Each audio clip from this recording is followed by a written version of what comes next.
ناظرین السلام علیکم۔ خبر تجزیہ میں آپ کا خیر مقدم ہے۔ جمہوری نظام کی اساس ووٹر فہرستوں کی شفافیت اور عوام کے حق رائے دہی کے تحفظ پر قائم ہے۔ اسی بنیادی اصول کے مد نظر سپریم کورٹ نے ایک اہم اور دو ٹوک پیغام دیا ہے کہ الیکشن کمیشن کو ایس آئی آر کے نام پر بے لگام اختیارات استعمال کرنے کی اجازت نہیں دی جا سکتی۔ عدالت عظمیٰ نے واضح کیا کہ اگرچہ قانون الیکشن کمیشن کو وسیع ثوابدید دیتا ہے، تاہم اختیار شفافیت، واضح طریقہ کار اور فطری انصاف کے اصولوں کا پابند ہوگا۔ عدالت نے اس بات پر بھی زور دیا کہ ووٹر فہرستوں میں کسی بھی قسم کی ترمیم یا نظر ثانی ایسا حساس عمل ہے جس کے براہ راست اثرات شہریوں کے بنیادی جمہوری حقوق پر مرتب ہوتے ہیں۔ اسی لیے اسپیشل انٹینسیو ریویژن کے دوران ہر مرحلہ واضح، قابل جانچ اور عوام کی دسترس میں ہونا چاہیے تاکہ کسی ووٹر کو بغیر سنے یا مناسب موقع دیے فہرست سے خارج نہ کیا جا سکے۔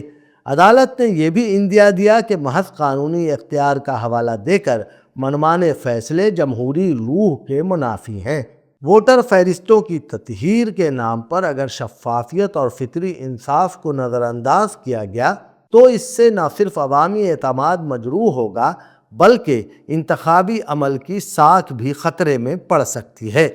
سپریم کورٹ کے مطابق الیکشن کمیشن کا کردار ایک طاقتور انتظامی ادارے سے بڑھ کر ایک غیر جانبدار اور جوابدہ آئینی محافظ کا ہونا چاہیے جو ہر قدم پر قانون، انصاف اور عوامی اعتماد کو مقدم رکھے۔ عدالت نے نشاندہی کی کہ یہی وہ بنیادی سوال ہے جس کا جائزہ ان متعدد عرضیوں میں لیا جانا ہے جن میں ایس آئی آر کو چیلنج کیا گیا ہے، کیونکہ ان عرضیوں میں ای سی آئی کے اختیار کردہ پورے طریقہ کار ہی کو سوال کے کٹہرے میں کھڑا کیا گیا ہے۔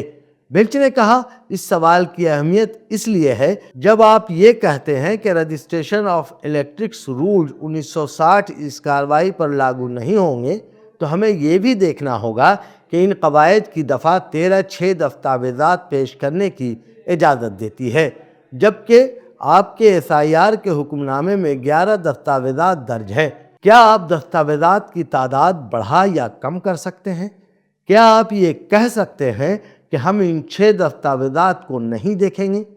یہ مشاہدات ایسے وقت میں سامنے آئے جب الیکشن کمیشن ان دلائل کے ذریعے درخواست گزاروں کے اس موقف کی تردید کی کوشش کر رہا تھا کہ کمیشن کی جانب سے طلب کی گئی 11 دستاویزات میں آدھار کارڈ یا ووٹر شناختی کارڈ کو شامل نہیں کیا گیا، اور یہ دانستہ طور پر ووٹروں کو خارج کرنے کے لیے کیا گیا۔ عدالت کے اشارے پر بعد میں الیکشن کمیشن نے اس بات پر رضامندی ظاہر کی کہ آدھار کو شناختی دستاویز کے طور پر استعمال کرتے ہوئے نئے ووٹروں کی رجسٹریشن فارم قبول کیے جائیں گے۔ سپریم کورٹ ان عرضیوں پر غور کر رہی ہے جو سیاسی جماعتوں، ارکان پارلیمان، سماجی کارکنوں اور غیر سرکاری تنظیموں کی جانب سے دائر کی گئی ہیں۔ ان عرضیوں میں اکتوبر 2025 میں جاری الیکشن کمیشن کے اس نوٹیفیکیشن کو چیلنج کیا گیا ہے جس کے تحت ووٹر فہرستوں کی خصوصی جامع نظر ثانی مرحلے وار کرانے کا فیصلہ کیا گیا ہے۔